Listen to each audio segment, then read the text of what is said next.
प्रधानमन्त्री दाहाल एवं माओवादी केन्द्रकी सल्लाहकार सीता दाहालको राजकीय सम्मानका साथ अन्त्येष्टि। सशस्त्र द्वन्द्व र भूमिगत कालमा पुर्याएको योगदानको स्मरण। नेपाली कंग्रेसभित्र रूपान्तरणको मुद्दा उठाउने युवा पंक्ति आफ्नै एजेण्डामा रुमलिएको टिप्पणी। गुटगत राजनीतिले प्रश्रय पाउँदा पार्टीलाई हानि मात्र हुने विश्लेषण। गाईवस्तुमा देखिएको लम्पी स्किन रोग नियन्त्रण र क्षतिपूर्तिको माग राख्दै किसानद्वारा पशु सेवा विभागमा धरना। सुलभ कर्जाको व्यवस्था गर्न सरकारलाई आग्रह। 9 वर्षको एकलौटी शासनपछि राजनीतिबाट सन्यास लिने थाइल्याण्डका सेना प्रमुख प्रयुत चान ओचाको घोषणा। र प्रधानमन्त्री कप एनबिए राष्ट्रिय भलिबलमा आज पुरूषतर्फ त्रिभुवन आर्मी, सैलुङ स्पोर्ट्स र हेल्प नेपाल विजयी। नमस्कार। कान्तिपुर डायरीका साथमा साथी पूजनी र म पार्वता। समाचार अब विस्तारमा। प्रधानमन्त्री पुष्पकमल दाहालकी पत्नी एवं केन्द्रकी सल्लाहकार सीता दाहालको राजकीय सम्मानका साथ अन्त्येष्टि गरिएको छ। पशुपति आर्याघाटमा हिन्दू संस्कार अनुसार दाहालको अन्तिम संस्कार गरिएको हो। कंग्रेस सभापति शेरबहादुर देउबा, एमाले अध्यक्ष केपी शर्मा ओली, एकीकृत समाजवादीका अध्यक्ष माधव कुमार नेपाल सहितका नेताहरू दाहाललाई अन्तिम श्रद्धांजलि दिन पशुपति आर्याघाट पुगेका थिए। उपप्रधान एवं रक्षा मन्त्री पूर्णबहादुर खड्गाले दाहालको पार्थिव शरीरमा राष्ट्रिय झण्डा ओडाएर सम्मान गर्नुभएको थियो। उहाँको 69 वर्षको उमेरमा आज बिहान काठमाडौँको थापाथली स्थित नर्विक अस्पतालमा उपचारका क्रममा निधन भएको थियो। मस्तिष्क सम्बन्धी रोगबाट लामो समयदेखि पीड़ित दाहालको स्वास्थ्य अवस्था जटिल भएपछि नर्विक अस्पताल लगिएको थियो। प्रधानमन्त्री दाहालका निजी चिकित्सक प्राध्यापक डाक्टर युवराज शर्माका अनुसार दाहाललाई आज बिहान 8 बजेतिर हृदयघात भएपछि अस्पताल लगिएको हो। मन्त्री परिषदको आकस्मिक बैठकले नेपालको कम्युनिष्ट आन्दोलनमा गरेको योगदानको कदर गर्दै राजकीय सम्मानका साथ अन्त्येष्टि गर्ने निर्णय गरेको थियो। दाहालको त्याग र योगदानलाई आत्मसात गर्दै नेपाली सेनाको एक टुकडीद्वारा सलामी दिने निर्णय भएको सरकारकी प्रवक्ता एवं संचार तथा सूचना प्रविधि मन्त्री रेखा शर्माले जानकारी दिनुभयो।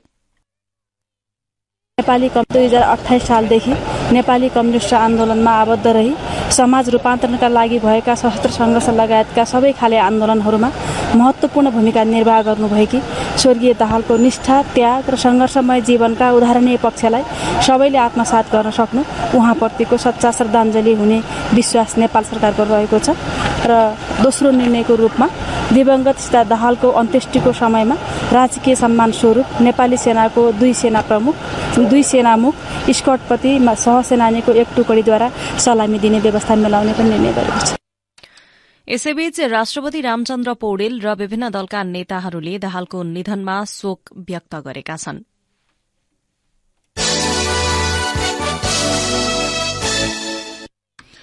माओवादी केन्द्रले दाहालको निधनबाट पार्टी र मुलुकका लागि अपूरणीय क्षति भएको बताएको छ। नेपालको कम्युनिष्ट आन्दोलनमा दाहालले महत्वपूर्ण योगदान गरेको माओवादी केन्द्रले जनाएको छ। दाहालले भूमिगत काल र सशस्त्र द्वन्द्वका क्रममा पार्टीका लागि गरेको योगदानबारे माओवादी वृत्तबाट स्मरण गरिएको छ। प्रस्तुत छ दाहालको जीवनी सम्बन्धी एक सामग्री। 2011 साल असार 21 गते कास्कीको हेम्जामा बुबा महेश्वर पौडेल र आमा हरिकला पौडेलको कोखबाट जन्मिएकी सीताले 2026 सालमा पुष्पकमल दाहालसँग विवाह गरेकी थिइन्। 2028 सालदेखि कम्युनिष्ट आन्दोलनमा आबद्ध सीता राजनीतिको तल्लो तह, जिल्ला, क्षेत्र र केन्द्रका विभिन्न जिम्मेवारी सम्हाल्दै पछिल्लो समय माओवादी केन्द्रको केन्द्रीय सल्लाहकार भइन्। पार्टी कामका लागि पञ्चायतकालमा लामो समय भूमिगत जीवन बिताएकी दाहालले देशमा सशस्त्र युद्ध शुरू भएपछि 2052 सालदेखि भूमिगत राजनीतिमा सक्रिय भएकी थिइन्। सीताले सशस्त्र द्वन्द्वका समयमा सिंगो पार्टीको अभिभावकका रूपमा पार्टीभित्रका चुनौती, संकट, विवाद समाधानका निम्ति समन्वयकारी भूमिका निर्वाह गरेको स्मरण गरिएको छ। भनिन्छ सीताको सहयोग बिना करिब 3.5 दशकदेखि पार्टी नेतृत्वमा रहन दाहाललाई सम्भव थिएन। औपचारिक शिक्षा सामान्य भए पनि माओवादी आन्दोलनलाई यहाँसम्म ल्याइ पुर्याउन सीता दाहालको ठूलो योगदान रहेको माओवादी नेताहरूले बताउने गरेका छन्। प्रधानमन्त्री दाहालको राजनीतिक जीवनको शुरूआती चरणमा सीताले 4 छोराछोरी हुर्काउँदै अघि बढेकी थिइन्। दाहाल दम्पतिले 4 सन्तान मध्ये जेठी छोरी ज्ञानु र छोरा प्रकाशलाई अल्पायुमै गुमाउन पर्यो। ज्ञानुको मृत्यु क्यान्सरका कारण भयो भने छोरा प्रकाशको हृदयघातका कारण निधन भयो। 2074 सालमा छोरा प्रकाशको निधन भएपछि सीताको स्वास्थ्य झन कमजोर बन्दै गएको बताइन्छ। द्वन्द्वकालमा पनि दाहालसँगै हिँडेकी सीता कम बोल्ने र सरल सौम्य स्वभावकी थिइन्। द्वन्द्वकालमा होस् या शान्तिपूर्ण राजनीतिमा सीताले कहिल्यै शक्तिको दुरूपयोग नगरेको पार्टीका नेता कार्यकर्ताहरू बताउँछन्। यही स्वभावका कारण उनी सार्वजनिक जीवनमा विवादमा परेको देखिएन। रेडियो कान्तिपुरका लागि पूजनी श्रेष्ठ। यसैबीच प्रधानमन्त्री पुष्पकमल दाहालकी पत्नी सीता दाहालको निधनमा भारतीय प्रधानमन्त्री नरेन्द्र मोदीले दुःख व्यक्त गर्नुभएको छ। भारतीय प्रधानमन्त्री मोदीले ट्वीटर मार्फत दाहालप्रति श्रद्धाञ्जली र दाहालको परिवारमा समवेदना प्रकट गर्नुभएको हो। भारतका प्रधानमन्त्री मोदीले दाहालको निधनको खबरले मर्माहत भएको समेत बताउनु भएको छ। यसैबीच नेपाली कंग्रेसले दाहालको निधन पछि शोक व्यक्त गर्दै पार्टीको केन्द्रीय कार्य समितिको बैठक आगामी श्रावण 2 गतेका लागि सारेको छ।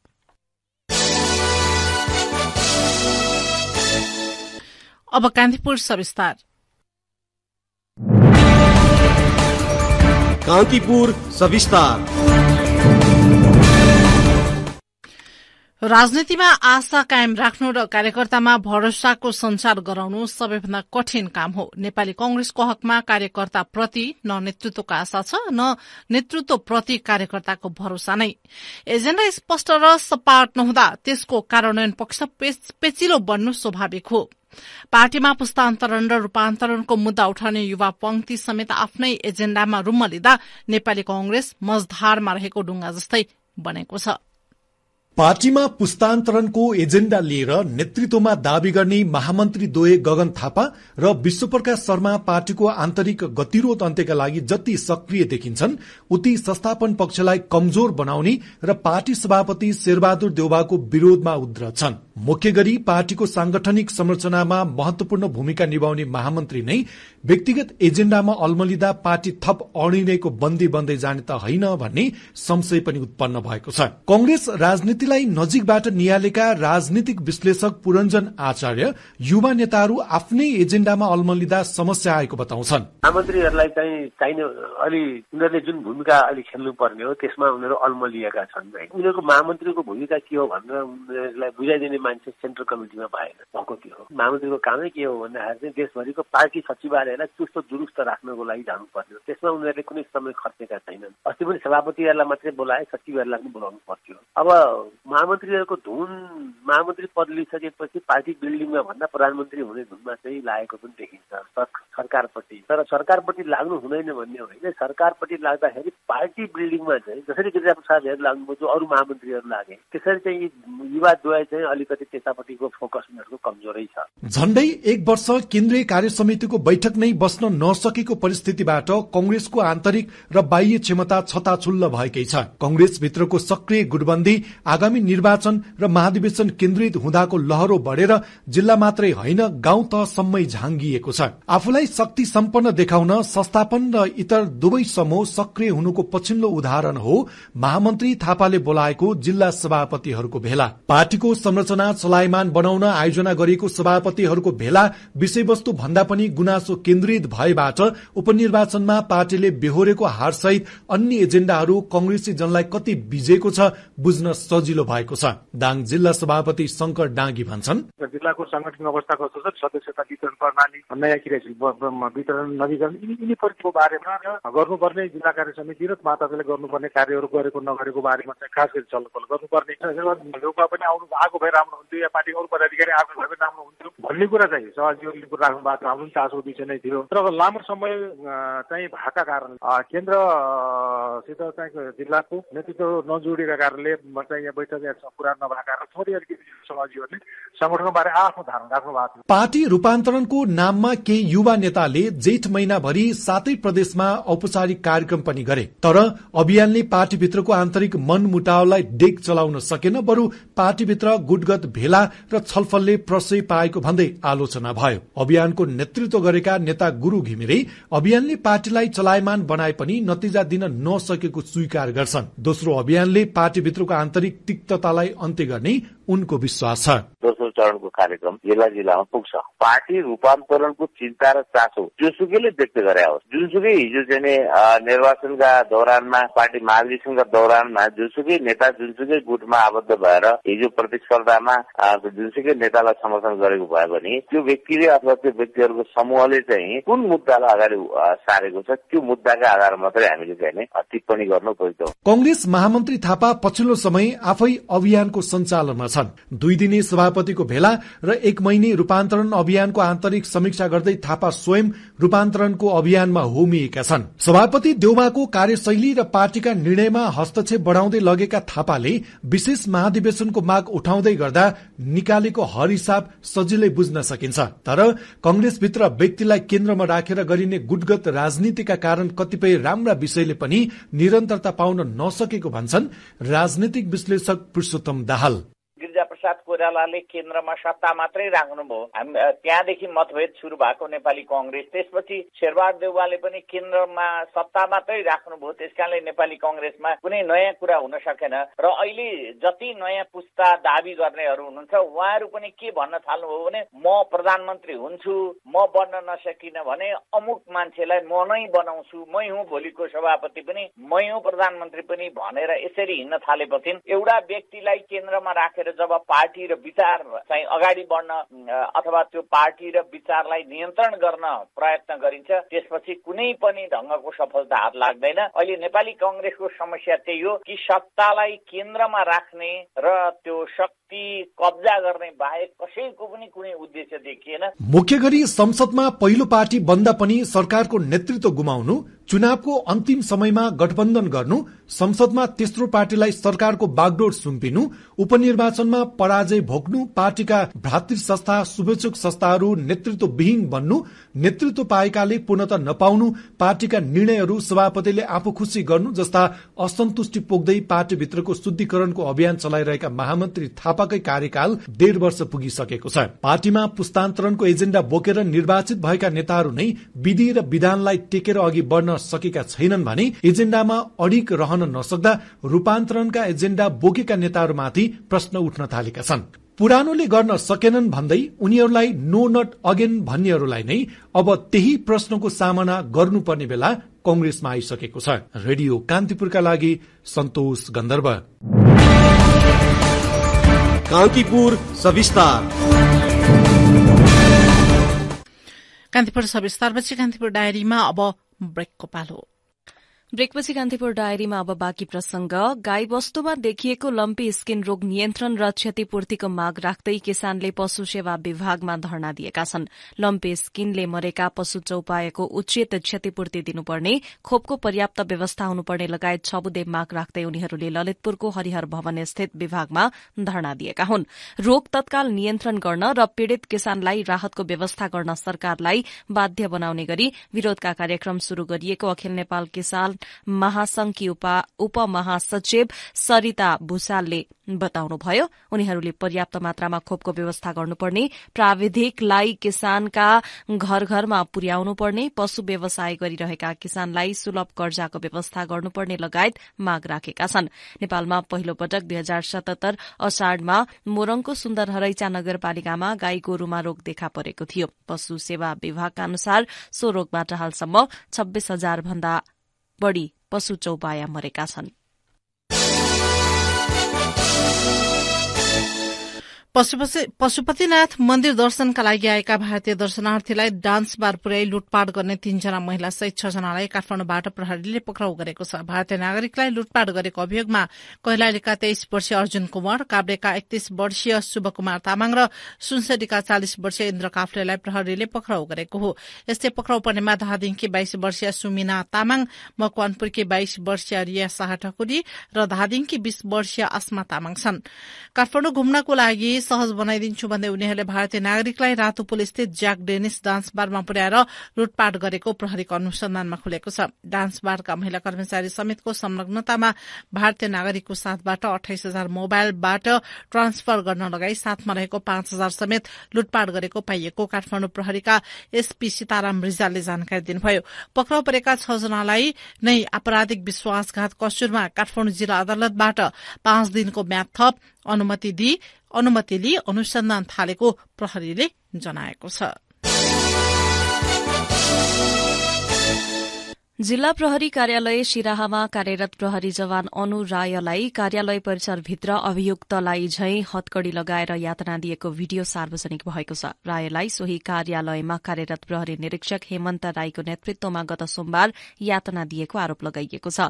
ड्यूटीको विषयलाई लिएर प्रहरी जवान रायले गुनासो पोखेपछि घटना भएको बताइएको छ। जिल्ला प्रहरी कार्यालयका प्रवक्ता एवं डीएसपी रविन्द्र राज पाण्डेले प्रहरी जवान रायलाई यातना नदिएको दावी गर्नुभएको छ। प्रहरी जवान रायले गत सोमबार साँझ ड्यूटीमा रहेका सहकर्मीलाई गाली गलौज गर्दै हतियार खोज्ने प्रयास गरेर भागेपछि नियन्त्रणमा लिई हतकड़ी लगाएर कार्यालयमा राखिएको उहाँको भनाइ छ। मध्य प्रदेश प्रहरी कार्यालय टोलीले घटनाबारे छानबिन गरिरहेको हाम्रा सहकर्मीले जनाएका छन्। त्रिभुवन विश्वविद्यालयले सम्बन्धन नवीकरण नगरेका क्याम्पसहरूलाई नियमानुसार कार्यवाही प्रक्रिया अगाडि बढ़ाउने भएको छ। त्रिवीबाट सम्बन्धन प्राप्त गरी हाल सञ्चालनमा रहेका कलेजहरूलाई नवीकरणका लागि सूचित गरे पनि व्यवस्था गरेको त्रिवीले जनाएको छ। त्रिवीले सूचना सम्प्रेषण गर्दा पनि सम्बन्धन नवीकरण नगरेका क्याम्पसहरूको सूची प्रकाशित गरेको छ। त्रिवी सम्बन्धन समितिको निर्णय अनुसार नवीकरण नभएका ती क्याम्पसहरूलाई त्रिवी नियमानुसार कार्यवाही प्रक्रिया अगाडि बढ़ाउने सूचना मार्फत उल्लेख छ। यदि कुनै क्याम्पस नवीकरण प्रक्रिया भए यथाशक्य आधिकारिक निष्ठा प्रमाण सहित सम्बन्धित डिनको कार्यालयमा सम्पर्क गर्न समेत त्रिवीले आग्रह गरेको छ।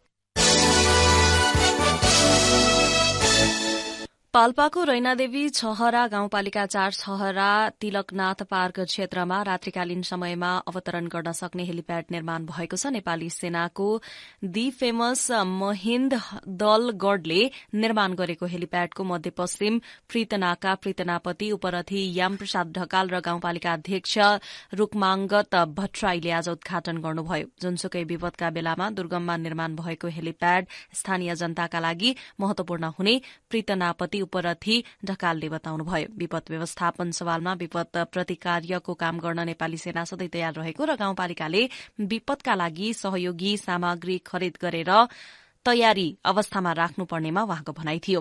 8,45,000 रूपियाँ बराबरको बजेटमा निर्माण भएको हेलिप्याडबाट रैनादेवी छहरा रिब्दीकोटका साथै नजिकको अर्घाखाँचीका बासिन्दाका लागि समेत फाइदा पुग्ने बताइएको छ। कान्तिपुर डायरीमा पुनः ब्रेकको पालो।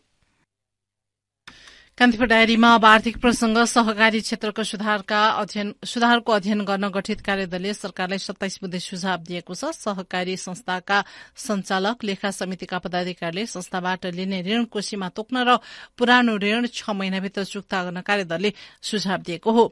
सहकारी क्षेत्रका समस्या सम्बन्धमा सुझाव दिन गठित सहकारी क्षेत्र सुधार सुझाव कार्यदलले संचालकलाई ऋण कोशीमा तोक्ने, सरकार र सहकारीको लगानीमा बचत तथा ऋण सुरक्षण कोष स्थापना गर्ने लगायत सुझाव पेश गरिएको कार्यदलका एक सदस्यले जानकारी दिए। यस्तै 1 वर्षका लागि महानगरपालिका, उपमहानगरपालिका र नगरपालिकामा बचत तथा ऋण सहकारी संस्था दर्ता, कार्यक्षेत्र विस्तार अनुमति तथा सेवा केन्द्रको स्वीकृति रोक्न सुझाव दिएको छ। कार्यदलले सुझाव सहितको प्रतिवेदन प्रधानमन्त्री पुष्पकमल दाहाललाई बुझाइसकेको छ। बाढ़ीले सुनसरी मोरङ औद्योगिक करिडोरका 1 दर्जन बढ़ी उद्योग डुबानमा परेका छन्। इटहरी भएर बग्ने टेंग्रा खोलाको पानी सतहभन्दा माथि भएर बग्न थालेपछि औद्योगिक करिडोर अन्तर्गत सुनसरीको खनार र सोनापुर क्षेत्रका उद्योग डुबानमा परेको हो। खोला वारपार गर्न विभिन्न ठाउँमा बनाइएका साना पुलका कारण खोला थुनिएको छ। टेंग्रा खोला राजमार्गबाट बग्न थालेपछि उत्तर दक्षिण कोशी राजमार्गमा यातायात सञ्चालनमा कठिनाई भएको जिल्ला प्रहरी कार्यालयले जनाएको छ। मुख्य राजमार्गमा खोला बग्न थालेपछि सवारी साधन आवत जावतमा समस्या भएको हो। सुनसरीका दुहवी, इनरुवा लगायत स्थान पनि डुबानमा परेको जिल्ला प्रहरी कार्यालयले जनाएको छ। पानी निकास नहुँदा ती क्षेत्र डुबानमा परेका हुन्। लगातारको भारी वर्षाले स्थानीय खोला तथा पैनीमा पानीको सतह बढ़ेर गाउँमा पसेपछि जनजीवन प्रभावित भएको छ। अब अन्तर्राष्ट्रिय प्रसंग 9 वर्षअघि थाइल्याण्डमा कु गरेर शासन गर्दै आएका सेना प्रमुख प्रयुत चान ओचाले राजनीतिबाट सन्यास लिने घोषणा गर्नुभएको छ। गत मेमा भएको आम चुनावमा नयाँ कन्जर्भेटिभ राजनैतिक पार्टीका तर्फबाट प्रधानमन्त्री बन्न उहाँले उम्मेद्वारी दिनुभएको थियो। संसदमा रहेको 500 मध्ये 36 सीटमा मात्र सो पार्टीले जित निकालेपछि राजनीतिबाट सन्यास लिने उहाँले घोषणा गर्नुभएको अन्तर्राष्ट्रिय संचार माध्यमले जनाएका छन्। उहाँलाई कठोर सेना कमाण्डरका रूपमा चिनिन्छ। ओचाले सन् 2014 को मे 22 तारिखमा कु गरेर सत्ता कब्जा गर्नुभएको थियो। त्यसपछि लगातार उहाँले नै थाइल्याण्डमा शासन गर्दै आउनुभएको थियो। उत्तर कोरियाले अन्तर्महादेशीय ब्यालिस्टिक क्षेप्यास्त्र परीक्षण गरेको जापानले दावी गरेको छ। लामो दूरीसम्म मार हान्न सक्ने सो क्षेप्यास्त्र 1 घण्टासम्म हावामा उडेर जापानी समुद्री क्षेत्रमा खसेको जापानको रक्षा मन्त्रालयले जनाएको छ। उत्तर कोरियाले अमेरिकी जहाज आफ्नो हवाई क्षेत्रमा भेटिए खसाउने चेतावनी समेत दिएको छ। अमेरिकाले भने अन्तर्राष्ट्रिय कानूनको पालना गर्दै आफ्ना जहाजहरूले परीक्षण गरिएको दावी गरेको छ। जापान र दक्षिण कोरियाले क्षेप्यास्त्र परीक्षणको दावी गरेका हुन्।